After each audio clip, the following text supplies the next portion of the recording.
ಓಂ ಮಾಂಸಾದಿ ಭೌಮಂ ಯಥಾ ಶಬ್ದಮಿತರಯೋಶ್ಚ ಅಂತ 2ನೇ ಅಧ್ಯಾಯದ 4ನೇ ಪಾದದ 22ನೇ ಸೂತ್ರ.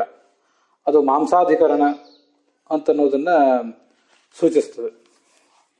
ಈ 2ನೇ ಅಧ್ಯಾಯದ 4ನೇ ಪಾದದ ಕೊನೆಯ ಅಧಿಕರಣವು ಕೂಡ ಹೌದು. ಅದಕ್ಕೆ ಸಂಬಂಧಪಟ್ಟಂತೆ ದೇಹಶ್ಚೈವ ತದುದ್ಭವ ಅಂತ ಆಚಾರ್ಯರದು ಅಣುಭಾಷ್ಯ ಇದೆ. ದೇಹ ಅನ್ನುವ ಶಬ್ದವನ್ನು ಪ್ರಯೋಗಿಸುವ ಮೂಲಕವೇ ಆಚಾರ್ಯರು ಆ ಅಧಿಕರಣದ ಸಾರವನ್ನು ಕೂಡ ಸಂಗ್ರಹಿಸಿದ್ದಾರೆ. ತತ್ವಮಂಜರಿಯಲ್ಲಿ ಅದರ ಪೂರ್ವ ರಂಗ ಯಾಕೆ ಆ ಸೂತ್ರ ಹೊರಟಿದೆ ಅಂತ ಅನ್ನೋದನ್ನ 89ನೇ ಗದ್ಯ ಭಾಗದಲ್ಲಿ ಹೇಳ್ತಾರೆ. ನನ್ನ ಅಥಾಪಿ ಆಪೋವಾ ಮಾಂಸಮಾಪಹ ಶರೀರಮಿತಿ. ಇಲ್ಲಿ ಈ ಶರೀರ ಈ ಜಗತ್ತು ಯಾವುದರಿಂದ ಹುಟ್ಟಿದೆ? ಪೃಥ್ವಿಯಿಂದನೋ, ತೇಜಸ್ಸಿನಿಂದನೋ, ವಾಯುವಿನಿಂದನೋ, ಪೃಥ್ವಿ ಅಪ್ಪು ತೇಜಸ್ಸು ಈ ಮೂರರಲ್ಲಿ ಯಾವುದರಿಂದ ಹುಟ್ಟಿದೆ? ಒಂದೊಂದು ಕಡೆ ಒಂದೊಂದರಿಂದ ಹುಟ್ಟಿದೆ ಅಂತ ವರ್ಣನೆ ಬರ್ತಾ ಇದೆ. ಇದು ಯಾವುದರಿಂದ ಹುಟ್ಟಿದೆ ಅಂತ ಒಂದು ನಮಗೆ ಪ್ರಶ್ನೆ. ಕೆಲವು ಕಡೆ 3ರಿಂದಲೂ ಹುಟ್ಟಿದೆ ಅಂತಿದೆ, ಕೆಲವು ಕಡೆ ಯಾವುದೋ 1ರಿಂದ ಹುಟ್ಟಿದೆ ಅಂತ ಬಂದಿದೆ. ಹಾಗಾದ್ರೆ ನಾವು ಯಾವುದನ್ನ ಪರಿಗಣಿಸ್ಬೇಕು? 3ರಿಂದಲೂ ಹುಟ್ಟಿದೆ ಅಂತನ್ನುವುದನ್ನು ಸ್ವೀಕಾರ ಮಾಡಿದರೆ ಯಾವುದೋ 1ರಿಂದ ಹುಟ್ಟಿದೆ ಅಂತನ್ನುವುದು ಅಪ್ರಮಾಣ ಆಯಿತು. ಯಾವುದೋ 1ರಿಂದ ಹುಟ್ಟಿದೆ ಅಂತನ್ನುವುದನ್ನು ಮಾತ್ರ ಸ್ವೀಕಾರ ಮಾಡಿದರೆ ಇನ್ನು ಉಳಿದ 2 ಶ್ರುತಿಗಳಿವೆಯಲ್ಲ, ಅವು ಬೇರೆ ಅಪ್ಪು ಮತ್ತು ತೇಜಸ್ಸಿನಿಂದ ಸೃಷ್ಟಿಯಾಯಿತು ಅನ್ನೋ ಮಾತನ್ನು ಹೇಳುವ ಸೃಷ್ಟಿಗಳು ಅವಕ್ಕೆ ವಿರೋಧ ಬಂತು. ಹೀಗೆಲ್ಲ ಸಮಸ್ಯೆ ಇದೆ. ಆದ್ರಿಂದ ಯಾವುದನ್ನು ಸ್ವೀಕರಿಸಬೇಕು ಅಂತ ಪ್ರಶ್ನೆ. ಅದು ಈಗ ನಾವು ವಿಚಾರ ಮಾಡಬೇಕಾದ ಹಿನ್ನೆಲೆ. ಅದಕ್ಕೆ ಉತ್ತರವಾಗಿಯೇ ಈ ಅಧಿಕರಣ ಹೊರಟಿರೋದು. ಆಪೋವಾ ಮಾಂಸಂ ಆಪಹ ಶರೀರಂ ಅಂತ ಇದೊಂದು ಮೊದಲು ಆಚಾರ್ಯ ಇಲ್ಲಿ ರಾಘವೇಂದ್ರ ಸ್ವಾಮಿಗಳು ಉದ್ಧರಿಸಿರುವಂತಹ ಶ್ರುತಿ. ಅದು ಮೂಲ ಬ್ರಹ್ಮಸೂತ್ರ ಭಾಷ್ಯದಲ್ಲಿ ಕೌಂಡಿನ್ಯ ಶ್ರುತಿ ಅಂತ ಅದಕ್ಕೆ ಹೇಳ್ತಾರೆ. ಅಲ್ಲಿರೋದು ಪೂರ್ಣವಾಗಿ ಅದ್ಭುಯೋಹಿತ ಉತ್ಪದ್ಯತೆ ಆಪೋವಾವ ಮಾಂಸಂ ಅಸ್ಥಿಚ ಭವತ್ಯಾಪಹ ಶರೀರ ಮಾಪಯೇವೇದಂ ಸರ್ವಂ ಅಂತ ಪೂರ್ಣವಾದ ಕೌಂಡಿನ್ಯ ಶ್ರುತಿ. ಅದು ಏನು ಹೇಳ್ತಾ ಇದೆ ಅನ್ನೋದನ್ನು ಒಂದು ಗಮನಿಸ್ಬೇಕು. ಇದೆಲ್ಲವೂ ನೀರಿನಿಂದ ಆಗಿದೆ. ನಮ್ಮ ಈ ಶರೀರ ಇತ್ಯಾದಿ ಎಲ್ಲವೂ ಕೂಡ ನೀರಿನಿಂದ ಆಗಿದೆ ಅಂತ ಅಲ್ಲಿ ಕಂಡು ಬರ್ತಾ ಇದೆ. ಅದು ಕೌಂಡಿನ್ಯ ಶ್ರುತಿ. ಮುಂದೆ ಪೃಥ್ವಿ ಶರೀರಮಪ್ಯೇತಿ ಅಂತ ಮತ್ತೊಂದು ವೇದವಾಕ್ಯ ಇದೆ. ಆ ಪೃಥ್ವಿ ಶರೀರಮಪ್ಯೇತಿ ಅಂತ ಅನ್ನೋದು ಏನು ಹೇಳ್ತಾ ಇದೆ?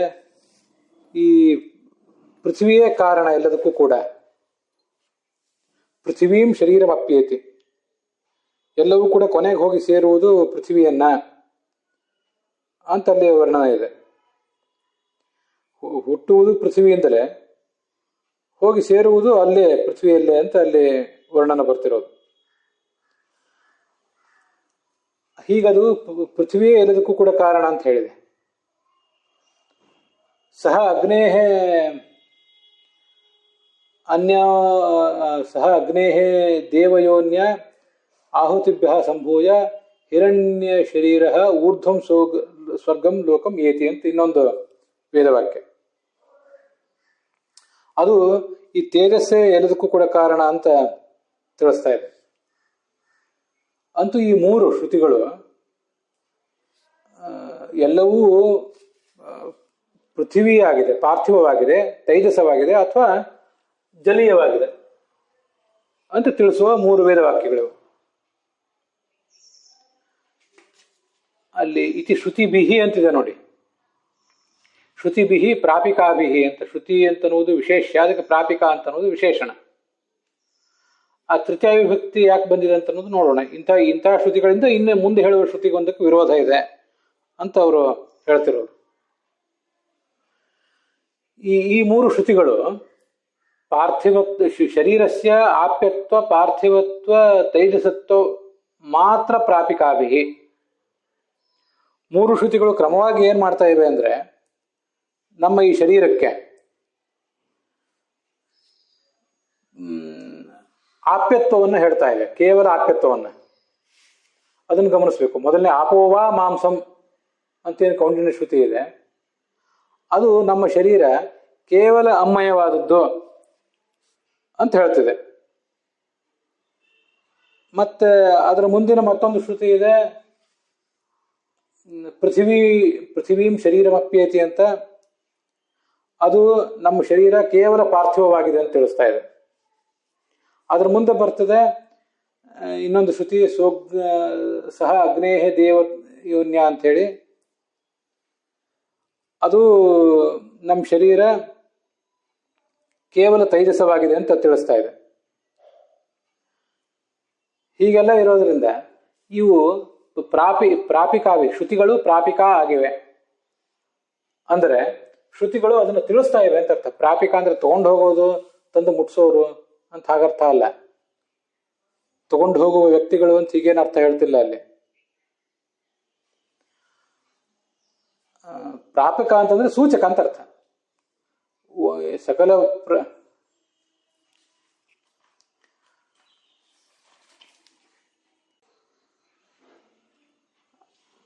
ಒಂದೊಂದು ಶ್ರುತಿಯು ಕೂಡ ಅಲ್ಲಿ ಹಿಂದೆ ಉದ್ಧರಿಸಲ್ಪಟ್ಟ ಮೂರು ಶ್ರುತಿಗಳು ಕೂಡ ಒಂದೊಂದು ಶ್ರುತಿ ಒಂದೊಂದಕ್ಕೆ ಪ್ರಾಪಕವಾಗಿದೆ, ಅರ್ಥಾತ್ ಸೂಚಕವಾಗಿದೆ. ಪ್ರಾಪಕ, ಸೂಚಕ, ಜ್ಞಾಪಕ ಅಂತಂದ್ರೂ ಅದೇ ಅರ್ಥ. ಪ್ರತಿಪಾದಕ, ಸಮರ್ಥಕ, ಹೀಗೆಲ್ಲ ಅರ್ಥ. ಮೂರು ಶ್ರುತಿಗಳಿವೆ. ಆ ಮೂರು ಶ್ರುತಿಗಳು ಕ್ರಮವಾಗಿ ಆಪ್ಯತ್ವವನ್ನ, ಪಾರ್ಥಿವತ್ವವನ್ನ ಮತ್ತು ತೈಜಸತ್ವವನ್ನು, ಆಪ್ಯತ್ವ ಅಂದ್ರೆ ಜಲೀಯತ್ವ, ಅದನ್ನ ಅವು ತಿಳಿಸ್ತಾ ಇವೆ. ಅದು ಪ್ರತ್ಯೇಕವಾಗಿ ಒಂದೊಂದಕ್ಕೆ. ಅದು ಮತ್ತೆ ಮಾತ್ರ ಅಂತಿದೆ ನೋಡಿ, ಪ್ರತ್ಯೇಕಂ ಮತ್ತು ಮಾತ್ರ ಅಂತ. ಇದು ಒಂದು ಶ್ರುತಿ ಕೇವಲ ಜಲೀಯತ್ವವನ್ನು, ಮತ್ತೊಂದು ಶ್ರುತಿ ಕೇವಲ ಆಪ್ಯತ್ವವನ್ನ, ಮತ್ತೊಂದು ಕೇವಲ ತೈಜಸತ್ವವನ್ನ ತಿಳಿಸ್ತಾ ಇವೆ. ಹೀಗೆಲ್ಲ ಕಂಡು ಬಂದಿದೆ. ಅದರಿಂದ ಎಲ್ಲ ಈ ಮಾತುಗಳನ್ನು ನಾವು ಪರಿಗಣಿಸ್ಬೇಕು. ಈ ಮಾತುಗಳಿಂದ ಮುಂದೆ ಹೇಳಿದಂಥ ಕೆಲವು ಮಾತುಗಳಿಗೆ ವಿರೋಧ ಇದೆ. ಇದು ಶ್ರುತಿ ಬಿಹಿ ಅಂತ ಅದಕ್ಕೆ ತೃತೀಯ ವಿಭಕ್ತಿ ಪ್ರಯೋಗ ಮಾಡಿದ್ದಾರೆ. ಮತ್ತೆ ಅದಕ್ಕೊಂದು ಈ ಮೂರು ಶ್ರುತಿಗಳಿಗೆ ಒಂದೊಂದು ಯುಕ್ತಿಯೂ ಕೂಡ ಇದೆ. ಅವೆಲ್ಲವೂ ಕೂಡ ಕಠಿಣತ್ವಕ್ಕೆ ಕಾರಣವಾಗಿವೆ. ಪಾರ್ಥಿವ ಮಹಾಭೂತದಿಂದ ನಮ್ಮ ಶರೀರ ಹುಟ್ಟಿರುವುದರಿಂದ ನಮ್ಮ ಶರೀರದಲ್ಲಿ ಕಾಠಿಣ್ಯ ಬಂದಿದೆ. ನೀರಿಗೆ ತೇಜಸ್ಸಿಗೆ ಕಠಿಣತ್ವ ಇರೋದಿಲ್ಲ, ಸರಿಯಾ? ಆದ್ರಿಂದ ಪಾರ್ಥಿವ ಮಹಾಭೂತದಿಂದ ನಮಗೆ ಕಠಿಣತ್ವ ಬಂದಿದೆ. ಮತ್ತೆ ನಮ್ಮ ಶರೀರದಲ್ಲಿ ಒಂದು ಮಾರ್ಧವ ಇದೆಯಲ್ಲ, ಒಂದು ಮೃದುವಾದ ಸ್ಪರ್ಶ, ಅದು ಬಂದಿರುವುದು ಜಲಮಹಾಭೂತದಿಂದ. ಜಲಮಹಾಭೂತ ನಮ್ಮ ಶರೀರದಲ್ಲಿರೋದ್ರಿಂದ ನಮ್ಮ ಮಾಂಸ, ಖಂಡ ಇತ್ಯಾದಿಗಳು ಮೃದುವಾಗಿವೆ. ತೇಜೋ ಮಹಾಭೂತ ನಮ್ಮ ದೇಹದಲ್ಲಿ ಇರುವುದರಿಂದ ಅಲ್ಲಿ ಉಷ್ಣತೆ ಕಾಣಿಸ್ತದೆ. ಹೀಗೆ ತತ್ಪ್ರಾಪಕ ಕಠಿಣತ್ವಾದಿರೂಪ ಯುಕ್ತ್ಯುಪೇತಾಭಿಹಿ, ಈ ಯುಕ್ತ್ಯುಪೇತಾಭಿಹಿ ಅಂತನ್ನುವುದು ಮತ್ತೆ ಮಾತ್ರ ಪ್ರಾಪಿಕಾಭಿಹಿ ಅನ್ನುವುದು ಶ್ರುತಿಗೆ ವಿಶೇಷಣ. ಈ ಮೂರು ಶ್ರುತಿಗಳು ಕ್ರಮವಾಗಿ ಆಪ್ಯತ್ವವನ್ನ, ಪಾರ್ಥಿವತ್ವವನ್ನು, ತೈಜಸತ್ವವನ್ನ ಸಮರ್ಥಿಸ್ತಾ ಇವೆ. ಮತ್ತೆ ಅವು ಕಠಿಣತ್ವ ಮತ್ತೆ ಮಾರ್ಧವ ಅಥವಾ ದ್ರವೀಯತ್ವ ಮತ್ತು ಉಷ್ಣತ್ವ, ಈ ಮೂರು ಗುಣಗಳ, ಈ ಮೂರು ಯುಕ್ತಿಗಳಿಂದ ಕೂಡಿವೆ. ನಮ್ಮ ಶರೀರವು ಪಾರ್ಥಿವ ಮಹಾಭೂತದಿಂದ ಹುಟ್ಟಿದೆ ಅನ್ನುವುದಕ್ಕೆ ಏನು ಸೂಚಕ ಅಂದ್ರೆ ಕಠಿಣವಾಗಿರುವುದರಿಂದ ಅನುಮಾನ. ಅದು ಶರೀರಂ ಪಾರ್ಥಿವಂ ಕಠಿಣತ್ವಾತಂತ, ಶರೀರಂ ಜಲೀಯಂ ಮೃದುತ್ವಾತಂತ ಮೂರನೇದು. ಮತ್ತೆ ಶರೀರಂ ತೇಜೋ ಮಹಾಭೂತೇನ ಉತ್ಪನ್ನಂ, ಯಾಕೆಂದ್ರೆ ಉಷ್ಣತ್ವಾತ್ ಅಂತ ಇನ್ನೊಂದು. ಹೀಗೆ ಯುಕ್ತಿಗಳು ಕಾಣಿಸ್ತಾ ಇವೆ. ಈ ಯುಕ್ತಿಗಳ ಸಮೇತವಾಗಿವೆ ಈ ನಾವು ಹೇಳಿದ ಮೂರು ವೇದವಾಕ್ಯಗಳು. ಆದ್ದರಿಂದ ಈ ಮೂರು ವೇದವಾಕ್ಯಗಳನ್ನು ಪರಿಗಣಿಸಬೇಕು. ಮತ್ತೆ ಇದರಿಂದ ಮುಂದೆ ಏನು ಸಮಸ್ಯೆ ಅಂದ್ರೆ, ನಾವು ಒಂದು ವೇಳೆ ನಮ್ಮ ದೇಹವನ್ನ ಕೇವಲ ಪಾರ್ಥಿವ, ಕೇವಲ ಜಲೀಯ, ಕೇವಲ ತೈಜಸ ಒಪ್ಪಿಬಿಟ್ರೆ ಅಲ್ಲಿ ಮುಂದಿದೆ ದೇಹಸ್ಯ ಏಕೈಕ ಭೂತ ಮಾತ್ರ ಕಾರ್ಯತ್ವ ಪ್ರಾಪ್ತೇ. ಈ ಮೂರು ಶ್ರುತಿಗಳನ್ನು ಗಮನಿಸಿದ್ರೆ, ಒಂದು ಶ್ರುತಿ ಗಮನಿಸಿದ್ರೆ ಶರೀರ ಕೇವಲ ಪಾರ್ಥಿವ, ಮತ್ತೊಂದು ಶ್ರುತಿ ಗಮನಿಸಿದ್ರೆ ಶರೀರ ಕೇವಲ ಜಲೀಯ ಅಂತ ಕಾಣಿಸ್ತದೆ, ಮತ್ತೊಂದನ್ನು ಗಮನಿಸಿದ್ರೆ ಅದು ಕೇವಲ ತೈಜಸ ಅಂತ ಕಾಣಿಸ್ತದೆ. ಹೀಗೆ ಇದನ್ನೆಲ್ಲ ಗಮನಿಸಿದ್ರೆ ಕಾಣಿಸೋದು ಅಷ್ಟೇ. ಮಾನಿತ್ವ ಪ್ರಾಪ್ತೇ ಅಂತೂ ಈ ಮೂರು ಬಂತು, ಅದಕ್ಕೆ ಪ್ರಸಕ್ತಿ ಬಂತು. ಏಕೈಕ ಭೂತ ಮಾತ್ರ ಕಾರ್ಯತ್ವ ಪ್ರಾಪ್ತೇ, ಒಂದೊಂದೇ ಮಹಾಭೂತಗಳಿಂದ ಹುಟ್ಟಿದೆ ಅನ್ನುವ ಪ್ರಸಕ್ತಿ ಬಂತು. ನಾವು ಇಚ್ಛೆಯ ಏಕಪಕ್ಷ ಸ್ವೀಕಾರ, ಒಂದು ವೇಳೆ ಯಾರೋ ಒಬ್ಬರಿಗೆ ಈ ಶರೀರವನ್ನು ಪಾರ್ಥಿವ ಅಂತ ಒಪ್ಪಬೇಕು ಅಂತ ಅನಿಸಿತು, ಅವ್ರು ಪಾರ್ಥಿವ ಅಂತ ಒಪ್ಪಿದ್ರು. ಮತ್ತೊಬ್ಬರಿಗೆ ಅದನ್ನು ಜಲೀಯ ಅಂತ ಒಪ್ಪಬೇಕು ಅಂತ ಅವರು ಹಾಗೆ ಒಪ್ಪಿದ್ರು. ಹಾಗೇನಾದ್ರೂ ಮಾಡಿದರೆ ಇಚ್ಛೆಯ ಏಕಪಕ್ಷ ಸ್ವೀಕಾರ, ಅದಕ್ಕೆಲ್ಲದಕ್ಕೂ ಮೂಲ ಈ ಶ್ರುತಿ, ಮೂರು ಶ್ರುತಿಗಳು. ಮೂರು ಶ್ರುತಿಗಳಿವೆ, ಯಾವುದೋ ಒಂದನ್ನು ಒಪ್ಪಿದ್ರೆ ಇನ್ನೆರಡಕ್ಕೆ ವಿರೋಧ. ಅನ್ಯ ಪಕ್ಷದ್ವಯ ಪ್ರಾಪಕ ಸಂಯುಕ್ತಿಕ ಶ್ರುತಿದ್ವಯಸ್ಯ,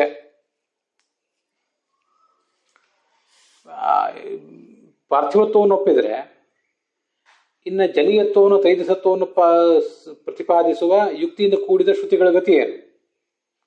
ಹಾಗೆ ತೈಜಸತ್ವವನ್ನು ಒಪ್ಪಿದರೆ ಪಾರ್ಥಿವತ್ವವನ್ನು ಜಲೀಯತ್ವವನ್ನು ಹೇಳುವ ಯುಕ್ತಿಗಳಿಂದ ಕೂಡಿದ ಶ್ರುತಿಗಳ ಗತಿ ಏನು? ಹೀಗೆಲ್ಲ ಸಮಸ್ಯೆ. ಅದು ಹೋಗಲಿ, ಭೂತತ್ರಯ ಕಾರ್ಯತ್ವ, ಮೂರೂ ಭೂತಗಳ ಕಾರ್ಯವೂ ಇದಾಗಿದೆ ಅಂತ ಒಪ್ಪಿಬಿಡೋಣ ಅಂತೇನಾದ್ರೂ ಹೇಳಿದ್ರೆ, ಆವಾಗ ಒಂದೊಂದೇ ಮೂರೂ ಶ್ರುತಿಗಳ ಕಾರ್ಯವೂ ಇದಾಗಿದೆ ಅಂತ ಹೇಳಲಿಕ್ಕೂ ಶ್ರುತಿಗಳಿವೆ. ತ್ರಿವೃತಂ ತಾಸಾಂ ತ್ರಿವೃತಂ ಏಕೈಕಾಮಕರೋತ್ ಅಂತ ಬಂದಿದೆಯಲ್ಲ ಹಿಂದೆ ಛಾಂದೋಗ್ಯದಲ್ಲಿ. ಆದ್ರಿಂದ ಎಲ್ಲ ನಮ್ಮ ಈ ಶರೀರ ಮೊದಲಾದವು ಕೂಡ ಮೂರೂ ಮಹಾಭೂತದಿಂದ ಹುಟ್ಟಿದ್ದು ಅಂತ ಹೇಳಲಿಕ್ಕೂ ಶ್ರುತಿಗಳಿವೆ. ಅದಕ್ಕೆ ಬೆಲೆ ಕೊಡೋಣ ಅಂದ್ರೆ ಭೂತತ್ರಯ ಕಾರ್ಯತ್ವೇ ಎಲ್ಲ ಸಪ್ತಮಿ ವ್ಯಕ್ತಿಗೆ ಅರ್ಥ. ಹಾಗೇನಾದ್ರೂ ಹೇಳೋಣ ಅಂತಂದ್ರೆ ಆಪಶರೀರಂ ಅಂತ ಒಂದೊಂದೇ ವೇದವಾಕ್ಯ ಇದೆಯಲ್ಲ, ಒಂದೊಂದೇ ಕಾರಣ ಅಂತ ಹೇಳುವ ವೇದವಾಕ್ಯ, ಅದಕ್ಕೆ ಗತಿ? ಇದು ಒಂದು ಪ್ರಶ್ನೆ. ಮತ್ತೆ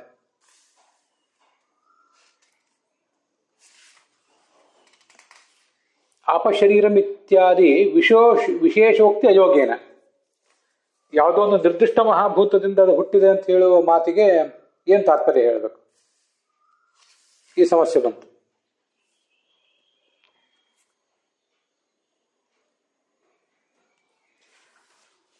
ವಿಶೇಷ ಉಕ್ತಿ, ವಿಶೇಷ ಅಂದ್ರೆ ನಿರ್ದಿಷ್ಟ ಮಹಾಭೂತದ ಒಂದೇ ಮಹಾಭೂತದಿಂದ ಹುಟ್ಟಿದ್ದು ಅಂತ ಹೇಳುವ ಒಂದೊಂದು ವೇದವಾಕ್ಯ, ಅದರ ಉಕ್ತಿ ಅಂದ್ರೆ ಮಾತು ಅಯುಕ್ತ ಆಯಿತು, ಅಸಮರ್ಥನೀಯ ಆಗ್ಬಿಡ್ತು.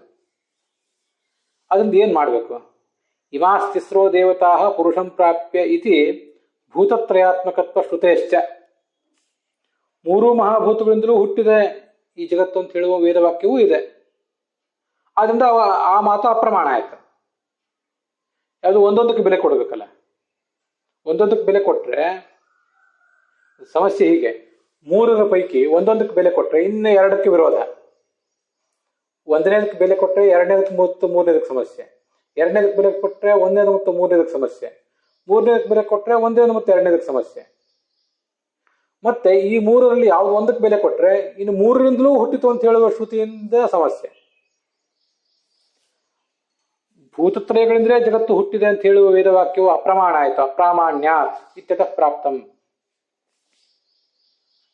ಹೀಗೆ ಅಪ್ರಾಮಾಣ್ಯ ಬಂತು ಅಂತ ಪ್ರಶ್ನೆ ಬಂದ್ರೆ ಅದಕ್ಕೆ ಮಾಂಸಾದಿ ಭೌಮಂ ಇತ್ಯಾದಿ ಸೂತ್ರದ್ವಯಗಳನ್ನು ಒಳಗೊಂಡ ಈ ಅಂತಿಮಾಧಿಕರಣ, ಮಾಂಸಾಧಿಕರಣ ಹೊರಟಿದೆ.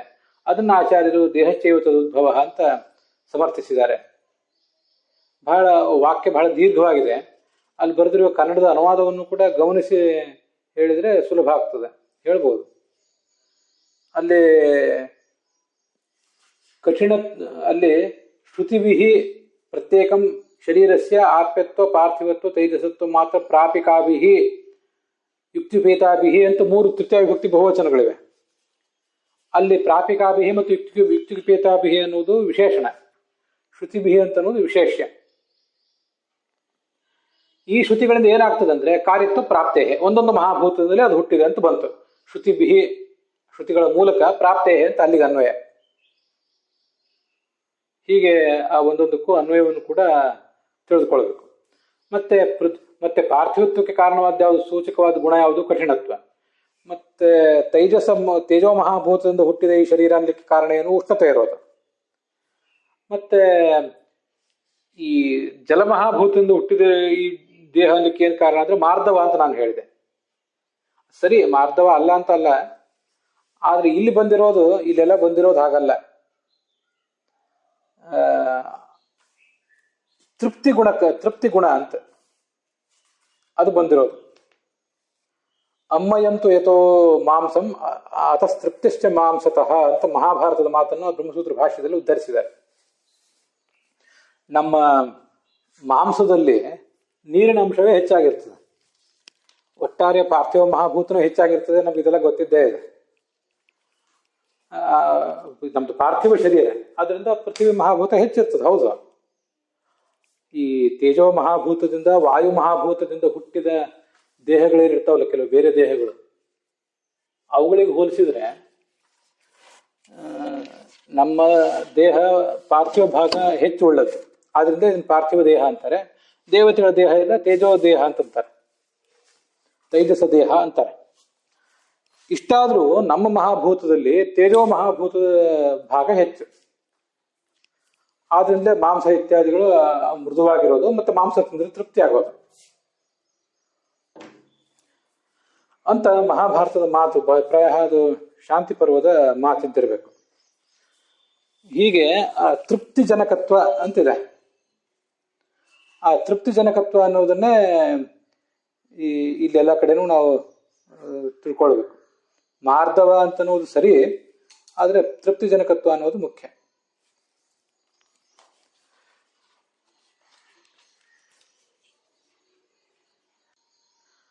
ಅಪಾಂಭೂಯಸ್ವಾತ್ ಅಂತ ಮುಂದೊಂದು ಕಡೆ ಎಲ್ಲೋ ಸೂತ್ರ ಇದೆ. ಆ ಸೂತ್ರಗಳಿಗೆ ಸೂತ್ರದಲ್ಲಿ ಮಹಾಭೂತದ ಭಾಗವೇ ಜಾಸ್ತಿ, ಮತ್ತು ಅದಕ್ಕೊಂದು ಪ್ರಮಾಣನೂ ಅಲ್ಲೆಲ್ಲ ಕೊಟ್ಟಿದ್ದಾರೆ. ಮತ್ತೆ ನೀವೇ ಈಗ ಹೇಳಿದಂತೆ ಆಧುನಿಕ ವಿಜ್ಞಾನದ ಪ್ರಕಾರ 45ರಿಂದ 75 ಭಾಗ ನೀರಿರ್ತದೆ ಅಂತ ಹೇಳ್ತಾರೆ. ಅದರ ಸರಾಸರಿ ತೆಗೆದ್ರೆ ಸುಮಾರು 60 ಭಾಗ. ಸ್ತ್ರೀ ಪುರುಷ ಮತ್ತು ಭೇದ ಮತ್ತು ವಯೋಭೇದ ಇತ್ಯಾದಿ ಕಾರಣದಿಂದ ಆ ನೀರಿನ ಅಂಶವು ಕೂಡ ಹೆಚ್ಚು ಕಡಿಮೆ ಕಾಣಿಸ್ತದೆ. ಆದ್ರಿಂದ ಮಾರ್ಧವ ಅಂತ ಗುಣ ಸರಿ, ಆದರೆ ಆ ಮಹಾಭಾರತ ಮೊದಲಾದ ಕಡೆ ಬಂದಿರುವುದು ಅದು ತೃಪ್ತಿಶ್ಚ ಮಾಂಸತಃ ಅಂತ. ಅದಕ್ಕಾಗಿ ನಮ್ಮ KT ಪಾಂಡುರಂಗಾಚಾರ್ಯರು ತೃಪ್ತಿಜನಕತ್ವ, ಕಾಠಿಣ್ಯ ಮತ್ತು ಉಷ್ಣತ್ವ ಅಂತ ತೃಪ್ತಿಜನಕತ್ವ ಅನ್ನೋ ಗುಣದ ಬಗ್ಗೆ ಬರೆದಿದ್ದಾರೆ. ಅದನ್ನ ಗಮನಿಸಬೇಕು. ಅಲ್ಲಿಗೆ ಇವತ್ತಿನ ಈ ಭಾಗ ಸಮಾಪ್ತವಾಗಿದೆ.